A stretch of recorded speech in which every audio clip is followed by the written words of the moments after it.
Friends, welcome to Study Globe. दोस्तों, स्वागत है आपका अपने चैनल स्टडी ग्लोब में। आपकी सफलता हमारा संकल्प। जैसा कि आप सभी जानते हैं दोस्तों, हम डेली बेसिस पर top 20 most expected question discuss करते हैं दोस्तों, जो आपके आने वाले एग्जाम के लिए दोस्तों बहुत इंपॉर्टेंट होने वाले हैं। चाहे वो आपका एग्जाम दोस्तों एसएससी के किसी भी ग्रुप का हो, या आपका रेलवेज का हो, या आपका कोई भी स्टेट एग्जाम हो दोस्तों। इस सेशन में हम history, geography, polity, science, current affair, economics की दोस्तों सारे मिक्स क्वेश्चन करते हैं, जो आपको आपके एग्जाम में सीधा सीधा देखने को मिलेंगे। ठीक है दोस्तों, ये सेशन आपका डेली होता है मंडे टू फ्राइडे रात को 9:30 बजे दोस्तों। आज इस सेशन का है 49वां दिन। ठीक है, चलिए बना देरी कर आज का सेशन शुरू करते हैं। क्वेश्चन नंबर 1 आपके सामने ही है, जल्दी से करेंगे आप लोग आंसर। चलिए क्वेश्चन नंबर 1 का आंसर करिए। निम्न में से कौन सी कंपनी जल्द ही पीएम मोदी और राष्ट्रपति कोविंद शीर्ष गणमान्य व्यक्तियों के लिए एयर इंडिया वन की आपूर्ति करेगा? बताइए दोस्तों। हाल ही में दोस्तों ये न्यूज़ काफ़ी चर्चित है, जल्दी से बताएंगे आप लोग क्या होगा इसका आंसर। पीएम मोदी और राष्ट्रपति कोविंद की यात्रा के लिए दोस्तों एक स्पेशल विमान बनाया जा रहा है दोस्तों, जिसका नाम है 777। ठीक है, 300 ER। ठीक है दोस्तों, इस विमान में सारी फैसिलिटीज़ होंगी, जैसे मीटिंग हॉल हो गया, आपका बेडरूम हो गया। ठीक है, इस तरीके की काफ़ी चीज़ें, बिल्कुल होटल जैसा ये विमान रहेगा। ठीक है दोस्तों, ये किस कंपनी द्वारा बनाया जा रहा है? जल्दी से आंसर करेंगे आप लोग। तो दोस्तों आपका आंसर हो जाएगा बोइंग। ठीक है, ऑप्शन फर्स्ट आपका आंसर हो जाएगा दोस्तों बोइंग। ठीक है दोस्तों, पिछले कुछ टाइम पहले दोस्तों इंडिया ने अपाचे हेलीकॉप्टर भी दोस्तों बोइंग कंपनी से लिए थे, जो अमेरिका की है। ठीक है, ये भी आप लोग याद रखेंगे। ठीक है, चलिए नेक्स्ट क्वेश्चन पर चलते हैं दोस्तों, क्वेश्चन नंबर 2 पर। जल्दी से आंसर करिए। एक चक्रवात को दुनिया के विभिन्न हिस्सों में अलग अलग नामों से जाना जाता है। इसे जापान और फिलीपींस में क्या कहा जाता है? बताइए दोस्तों, आंसर करिए। अच्छा क्वेश्चन है, जल्दी से आंसर करिए दोस्तों। क्या होगा आपका आंसर? ठीक है दोस्तों, जैसे अमेरिका में क्या बोलते हैं दोस्तों चक्रवात को? टॉर्नेडो बोलते हैं। ठीक है, कैरिबियन कैरिबियन दूसरे को दोस्तों क्या बोलते हैं? हरिकेन बोलते हैं। इसी प्रकार से दोस्तों जापान और फिलीपींस के तट पे दोस्तों जो तूफान आता है उसको क्या बोलते हैं? टाइफून। ठीक है, तो ऑप्शन फोर्थ आपका बिल्कुल सही आंसर हो जाएगा दोस्तों। जैसा कि आप मैप में देख सकते हैं, जो भी दोस्तों चाइना सी के पास दोस्तों जितने भी कंट्री हैं, जैसे फिलीपींस हो गया, आपका ताइवान हो गया दोस्तों, इसके ऊपर जापान लोकेटेड है। इधर पर दोस्तों कौन सा तूफान आता है? टाइफून। ठीक है, याद रखेंगे दोस्तों। आपसे एग्जाम में ये भी पूछ सकते हैं कि दक्षिण चीन सागर में दोस्तों कौन सा तूफान आता है, तब भी आपका आंसर हो जाएगा टाइफून। ठीक है, याद रखिएगा दोस्तों, इंपॉर्टेंट क्वेश्चन है। चलिए नेक्स्ट क्वेश्चन पर चलते हैं, क्वेश्चन नंबर 3 पर। जल्दी से आंसर करेंगे आप लोग। बताइए, भारतीय संविधान का अनुच्छेद 36 से अनुच्छेद 51 मुख्य रूप से भारत संविधान के किस में दिए गए राज्य नीति देशक तत्व सिद्धांतों से संबंधित है? चलिए आंसर करिए दोस्तों। जो दोस्तों आपके आर्टिकल हैं 36 से 51 तक। ठीक है दोस्तों, ये आपके कौन से संविधान के कौन से भाग में स्थित हैं? जल्दी से बताएंगे।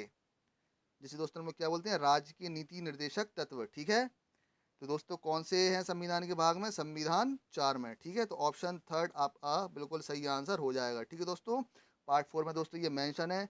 अगर दोस्तों आपसे पूछ लिया पार्ट 5 में क्या मेंशन है, तो आपका आंसर क्या हो जाएगा? जल्दी से बताएंगे आप लोग। दोस्तों पार्ट 5 में आपके क्या मेंशन है? मूल कर्तव्य है। ठीक है दोस्तों, याद रखेंगे मूल कर्तव्य दोस्तों आपके। ठीक है, पार्ट 5 में मेंशन है दोस्तों। पार्ट थर्ड में दोस्तों क्या मेंशन है? जल्दी से बताइए, संविधान के पार्ट थर्ड में बताइए जल्दी से। मूल अधिकार। ठीक है, ये भी आप लोग याद रखिएगा, आपसे बहुत एग्जाम में पूछा भी जाता है। और दोस्तों भाग 2 में क्या मेंशन है? दोस्तों आपकी नागरिकता। ठीक है, ये भी आप लोग याद रखिएगा। ठीक है, तो दोस्तों इस क्वेश्चन का आंसर हो जाएगा ऑप्शन 3। ठीक है, चलिए नेक्स्ट क्वेश्चन में चलते हैं, क्वेश्चन नंबर 4 पर। जल्दी से आंसर करेंगे आप लोग। भारत की संचित निधि से किसे वेतन दिया जाता है? बताइए दोस्तों, आंसर करिए जल्दी से। भारत की संचित निधि से किसे वेतन दिया जाता है? बताइए दोस्तों। चेयरमैन ऑफ यूपीएससी, यूपीएससी के अध्यक्ष को दिया जाता है दोस्तों, बिल्कुल सही है। भारत के राष्ट्रपति को भी दोस्तों वेतन संचित निधि से ही मिलता है। और दोस्तों सुप्रीम कोर्ट के जज को भी वेतन संचित निधि से ही मिलता है। तो आपका आंसर क्या हो जाएगा दोस्तों? Option fourth. ठीक है, सभी 1 2 3 ऑप्शन फोर्थ आपका बिल्कुल सही आंसर हो जाएगा। ठीक है दोस्तों, चलिए नेक्स्ट क्वेश्चन पर चलते हैं, क्वेश्चन नंबर 5 पर। जल्दी से करिए आंसर।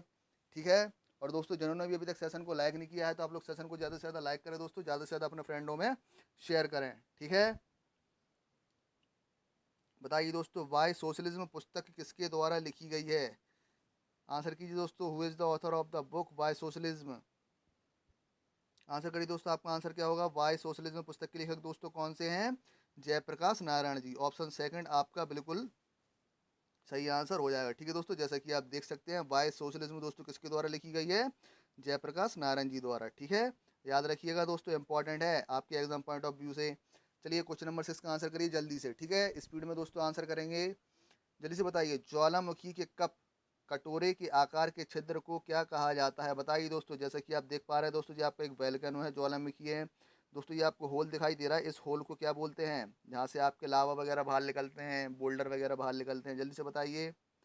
तो दोस्तों उसको क्या बोलते हैं, क्रेटर। ठीक है, ऑप्शन फोर्थ आपका बिल्कुल सही आंसर हो जाएगा दोस्तों। जो आपका ज्वालामुखी होता है उसके मुख को क्या बोलते हैं दोस्तों, क्रिएटर। और दोस्तों जब इस सामान्य स्थिति से दोस्तों बड़ा हो जाता है, या ये अपने नॉर्मल साइज से दोस्तों और बड़ा हो जाएगा, तो दोस्तों उसे क्या बोलते हैं, कोल्डेरा। ठीक है, याद रखिएगा, फिर दोस्तों क्रिएटर नहीं बोलेंगे, फिर उसे क्या बोलेंगे, कोल्डेरा। ठीक है, चलिए क्वेश्चन नंबर 7 पे चलते हैं, जल्दी से आंसर करेंगे आप लोग। ठीक है, जल्दी से आंसर करिए। दुनिया का सबसे बड़ा वनस्पति उद्यान कहाँ स्थित है, जल्दी से आंसर करेंगे। आंसर कीजिए दोस्तों, दुनिया का सबसे बड़ा वनस्पति उद्यान कहाँ स्थित है, आपके इंग्लैंड में, फ्रांस में, भारत में या जापान में, कहाँ स्थित है, जल्दी से आंसर करिए दोस्तों। तो दोस्तों आपका आंसर हो जाएगा क्या, ऑप्शन फर्स्ट, क्यूब इंग्लैंड में दोस्तों भारत का दुनिया का सबसे बड़ा वनस्पति उद्यान स्थित है। ठीक है, याद रखेंगे दोस्तों, क्यूब इंग्लैंड में। चलिए क्वेश्चन नंबर 8 पर चलते हैं दोस्तों, जल्दी से करेंगे आप लोग आंसर। चलिए आंसर करिए जल्दी से, क्या होगा इसका आंसर। भूमध्य रेखा निम्नलिखित में से किस देश से नहीं गुजरती है, चलिए आंसर कीजिए दोस्तों जल्दी से। भूमध्य रेखा किस देश से नहीं गुजरती है दोस्तों। दोस्तों आप सभी जानते हैं दोस्तों, भूमध्य रेखा है आपकी, ठीक है, इक्वेटर है जो आपकी दोस्तों किससे गुजरती है, आपके साउथ अमेरिका कॉन्टिनेंट से गुजरेगी। ठीक है, साउथ अमेरिका महाद्वीप से गुजरेगी दोस्तों, आपके अफ्रीका महाद्वीप से गुजरेगी और इंडोनेशिया से गुजरेगी दोस्तों। इंडोनेशिया तो है, यानी भूमध्य रेखा दोस्तों इससे गुजरेगी। ठीक है, और दोस्तों ब्राज़ील आपका क्या है, साउथ अमेरिका है, यहाँ से भी दोस्तों आपकी क्या निकलती है, भूमध्य रेखा निकलती है, ये भी आपका बिल्कुल सही है। और केन्या दोस्तों आपकी अफ्रीका महाद्वीप में है, तो ये भी आपका गुजरती है यहाँ से दोस्तों। लेकिन मैक्सिको आपकी कहाँ है, नॉर्थ अमेरिका कॉन्टिनेंट का हिस्सा है, तो दोस्तों यहाँ से भूमध्य रेखा नहीं गुजरती है। तो ऑप्शन सेकंड आपका बिल्कुल सही आंसर हो जाएगा दोस्तों, यहाँ से गुजरती है कर्क रेखा। ठीक है, जैसे कि आप दोस्तों मैप में देख सकते हैं, यह है दोस्तों आपका साउथ अमेरिका, ये है अफ्रीका दोस्तों, ये है आपका इंडोनेशिया। ठीक है दोस्तों, इधर से दोस्तों आप देख सकते हैं ये इक्वेटर जा रही है, लेकिन दोस्तों आपका मैक्सिको सिटी ये है। ठीक है दोस्तों, यहाँ से कौन सी आपकी रेखा गुजरती है, कर्क रेखा, ट्रॉपिक ऑफ कैंसर। ठीक है, याद रखिएगा दोस्तों। चलिए नेक्स्ट क्वेश्चन पर चलते हैं, क्वेश्चन नंबर 9 पर जल्दी से आंसर करेंगे आप लोग। अलग अलग धातुओं के दो टुकड़े जब पूरी तरह से पानी में डूब जाते हैं तब समान उत्थान का अनुभव करते हैं, बताइए कैसे, बताइए दोस्तों। अगर अलग अलग धातु के दो टुकड़े दोस्तों जब पूरी तरह पानी में डूब जाते हैं दोस्तों, तो उनमें एक समान उत्थान का अनुभव होता है, कब होगा दोस्तों, बताइए। जब दोनों टुकड़े हवा में समान वजन है, या दोनों टुकड़ों में एक ही घनत्व है, या दोनों टुकड़ों में बराबर मात्रा है, या इनमें से कोई नहीं, बताइए दोस्तों। आपका आंसर क्या हो जाएगा दोस्तों, जब दोस्तों आपका समान उत्थान का अनुभव करते हैं दोस्तों, दोनों टुकड़े क्या होंगे, बराबर मात्रा में होंगे। तो ऑप्शन थर्ड आपका बिल्कुल सही आंसर हो जाएगा। ठीक है, याद रखिएगा दोस्तों, इंपॉर्टेंट क्वेश्चन था। चलिए क्वेश्चन नंबर 10 पर चलते हैं, जल्दी से करेंगे आप लोग आंसर। बताइए दोस्तों इसका आंसर क्या होगा। एक तैरता हुआ शरीर हमेशा अपने बराबर तरल को विस्थापित करता है, बताइए दोस्तों। यानी कोई भी बॉडी अगर तैर रही है दोस्तों, तो अपने किसके बराबर दोस्तों वो पानी हटाएगा, ये तरल हटाएगा, जल्दी से आंसर करेंगे दोस्तों। द्रव्यमान के बराबर, आयतन के बराबर, वजन के बराबर, या कोई नहीं। तो दोस्तों याद रखना, आपका तैरता हुआ शरीर हमेशा अपने आयतन के बराबर तरल को विस्थापित करता है। तो ऑप्शन सेकंड आपका बिल्कुल सही आंसर हो जाएगा। ठीक है, याद रखिएगा। चलिए क्वेश्चन नंबर 11 पर चलते हैं दोस्तों। अगर किसी भी क्वेश्चन में आपको किसी भी प्रकार का डाउट आता है, ठीक है, तो आप लोग कमेंट सेक्शन में ज़रूर बताएंगे। ठीक है, और आप किस तरीके से आप पढ़ना चाहते हैं दोस्तों, आप थ्योरी पढ़ना चाहते हैं, ऑब्जेक्टिव, ये भी आप लोग कमेंट सेक्शन में ज़रूर बताएं, उसी हिसाब से दोस्तों आप लोगों को पढ़ाया जाएगा। निम्नलिखित में से कौन सा एक टोक्यो का पुराना नाम है, जल्दी से आंसर करेंगे दोस्तों, ध्यान से आंसर करना दोस्तों। आपसे क्या पूछा गया है, टोक्यो का पुराना नाम,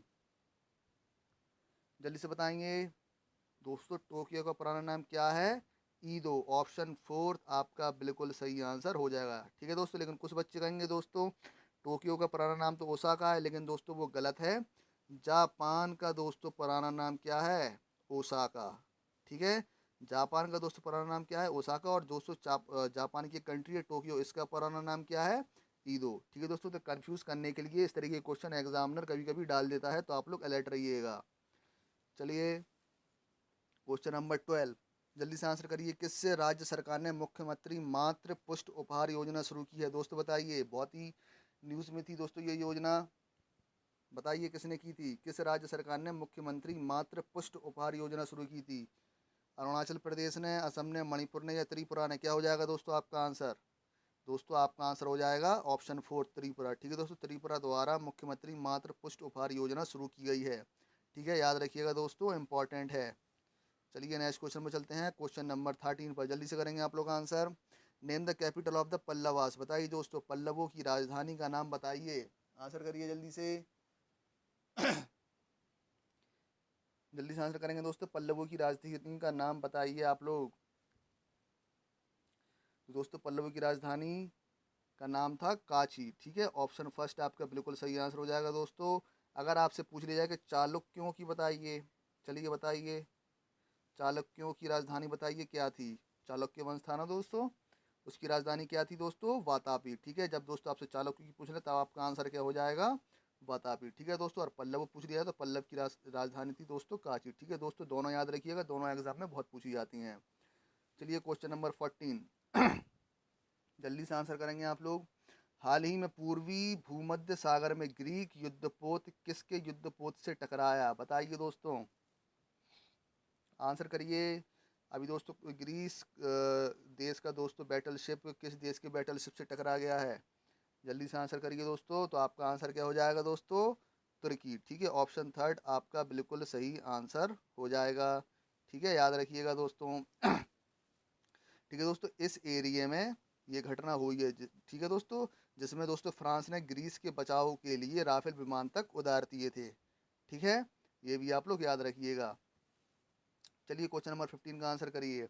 निम्नलिखित में से किसी गो एयर के मुख्य कार्यकारी अधिकारी के रूप में नियुक्त किया गया था? चलिए आंसर करिए दोस्तों, किसे गो एयर के मुख्य कार्यकारी अधिकारी के रूप में नियुक्त किया गया? जल्दी से आंसर करेंगे, किसे नियुक्त किया गया है दोस्तों? कौशिक खोना जी को। ठीक है, ऑप्शन फोर्थ आपका बिल्कुल सही आंसर हो जाएगा दोस्तों, याद रखिएगा। गो एयर के सीईओ कौन है दोस्तों? कौशिक खोना। ठीक है, आपसे एग्जाम में दोस्तों आजकल सीईओ भी बहुत पूछ रहे हैं कंपनी के, तो ये दोस्तों आपका इंपॉर्टेंट क्वेश्चन है, याद रखिएगा। क्वेश्चन नंबर 16 का आंसर करिए। लाल रक्त कणिकाओं का औसत जीवन काल कितना होता है? बताइए दोस्तों, कई बार मैं बता चुका हूँ। बताइए दोस्तों, आपके रेड ब्लड सेल आरबीसी का दोस्तों टाइम पीरियड कितना होता है? दोस्तों आपका आंसर हो जाएगा ऑप्शन फर्स्ट, 100 से 120 दिन तक। ठीक है दोस्तों, अगर दोस्तों आपसे पूछ लिया जाए कि आरबीसी की कब्र का किसे बोलते हैं? बताइए दोस्तों, ये कहाँ पर जाके डेड होता है आरबीसी? तब दोस्तों आपका आंसर हो जाएगा स्प्लीन। ठीक है, जैसे दोस्तों क्या बोलते हैं हम? तिल्ली। ठीक है, ये भी आप लोग याद रखेंगे। ठीक है, दोनों में से दो कोई भी आपसे एग्जाम में पूछ सकता है, तो दोनों याद रखिएगा। चलिए क्वेश्चन नंबर 17 पर चलते हैं, जल्दी से करेंगे आप लोग आंसर। बताइए, निम्नलिखित में से कौन सा भारतीय राज्य भारत के अंतर्राष्ट्रीय फिल्म समारोह की मेज़बानी करेगा? बताइए दोस्तों, international film festival of India दोस्तों कहाँ आयोजित किया जाएगा?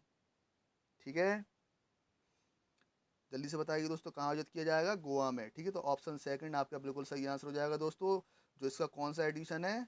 51वां एडिशन है, ये भी आप लोग याद रखेंगे। ठीक है, 51वां आपका अंतर्राष्ट्रीय फिल्म महोत्सव कराया जाएगा दोस्तों गोवा में। ठीक है, चलिए नेक्स्ट क्वेश्चन में चलते हैं, क्वेश्चन नंबर 18 पर जल्दी से करिए आंसर। भारत का सर्वोच्च न्यायालय रखता है क्या? बताइए दोस्तों, सुप्रीम कोर्ट के पास क्या क्या होते हैं अधिकार? जल्दी से बताएंगे दोस्तों। जो आपका सर्वोच्च न्यायालय होता है दोस्तों, इसके पास मूल्य, अपीलीय और परामर्शी न्यायाधिकार होते हैं, यानी ये तीनों प्रकार के न्याय करती है। तो ऑप्शन फोर्थ आपका बिल्कुल सही आंसर हो जाएगा। ठीक है, याद रखिएगा दोस्तों, इंपॉर्टेंट क्वेश्चन है। चलिए क्वेश्चन नंबर 19 जल्दी से आंसर करेंगे आप लोग। The wet hill forest are found in the, बताइए दोस्तों, आर्द्र आर्द्र पहाड़ी वन कहाँ पाए जाते हैं? आंसर करिए दोस्तों, आर्द्र पहाड़ी वन कहाँ पाए जाते हैं? आपकी अरावली में, महादेव पहाड़ी में, नीलगिरी में या सतपुड़ा पहाड़ी में? बताइए आपका आंसर क्या हो जाएगा दोस्तों? तो दोस्तों याद रखिएगा, आर्द्र पहाड़ी वन आपके दोस्तों नीलगिरी में पाए जाते हैं, तो ऑप्शन थर्ड आपका बिल्कुल सही आंसर हो जाएगा। ठीक है दोस्तों, नीलगिरी कहाँ लोकेटेड है दोस्तों? ये आपके कर्नाटक और तमिलनाडु के बीच में दोस्तों लोकेटेड है। ठीक है, ये भी आप लोग याद रखेंगे दोस्तों। नीलगिरी को पूरब से पश्चिम को मिलाने वाली पहाड़ी भी कहा जाता है। ठीक है दोस्तों, और एग्जाम में आपसे ये भी पूछ सकते हैं कि नीलगिरी की ऊंची चोटी बताइए। चलिए आंसर करिए दोस्तों, नीलगिरी की ऊंची चोटी को क्या बोलते हैं? मोस्ट इंपॉर्टेंट क्वेश्चन है दोस्तों, एग्जाम में बहुत पूछा गया है। नीलगिरी की सबसे ऊंची चोटी दोस्तों होती है आपकी डोडा बेटा। ठीक है, याद रखेंगे, इंपॉर्टेंट है। ठीक है, नीलगिरी की दोस्तों ऊंची चोटी को क्या बोलते हैं? डोडा बेटा। ठीक है, चलिए आज के लास्ट क्वेश्चन में चलते हैं, क्वेश्चन नंबर 20 पर। बताइए दोस्तों, और लास्ट में कमेंट सेक्शन में जरूर बताइएगा आपने 20 में से कितने क्वेश्चन अटैम्प्ट किए हैं सही। चलिए आंसर कीजिए। अगस्त 1932 में सांप्रदायिक पंचायत के आधार पर भारत के लिए अलग निर्वाचनों को किसने निर्धारित किया था? बताइए दोस्तों, आंसर करिए। आपका 16 अगस्त 1932 को दोस्तों एक सांप्रदायिक पंचायत के आधार पर दोस्तों भारत के कुछ लोगों को दोस्तों क्या दिया गया था?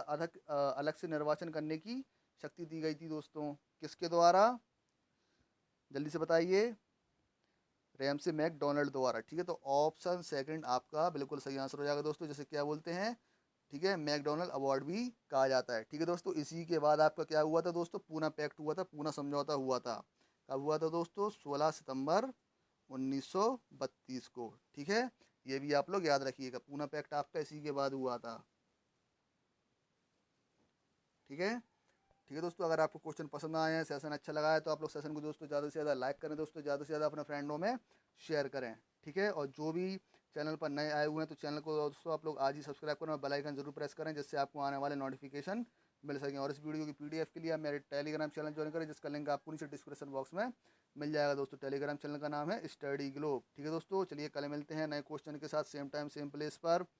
ठीक है, बाय बाय।